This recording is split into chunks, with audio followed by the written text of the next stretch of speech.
ఎమ్లాడ రాజన్న తానికి పోయినోళ్ళు చాలా మంది కోడ మొక్కులు చెల్లిస్తుంటారు. కోరిన కోరికలు తీరితే కోడని కట్టేస్తామని మొక్కుకుంటారు. రాజన్న తీరిస్తే ఎమ్మట పోయి మొక్కులు తీర్చుకుంటారన్నట్టు. ఇక ఇంటోళ్ళంతా నపరో కోడని పట్టుకొని గుడి చుట్టూ 3 సుట్లు తిరిగి అటెనక ధ్వజస్తంభం కాడ కట్టేస్తారు. ఇట్లా ఒక్కో గుడి కాడ దేవుళ్లకు ఒక్కో తీరు మొక్కులు పెడుతుంటారు. అట్లనే గీ గుడి కాడ గిట్లా చెల్లిస్తుంటారు.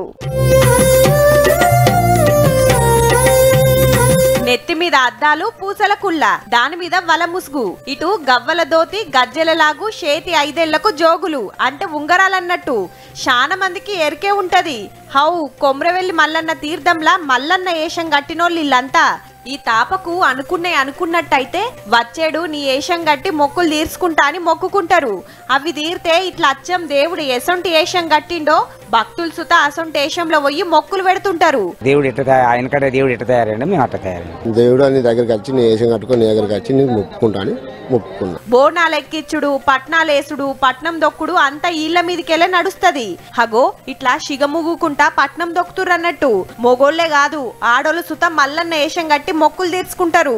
ఇట్లా ఏషం కడితే ఇంటోళ్ళందరూ మంచిగుంటారు, పంటలు మంచిగా వండి ఏ రంది లేకుండా ఉంటామని భక్తుల నమ్మిక. చాలా మందికి ఎరుకున్న ముచ్చటే గాని ఇప్పటోళ్లకు ఎరక చెప్తానికి తీన్మార్లకు పట్టుకొచ్చినామన్నట్టు.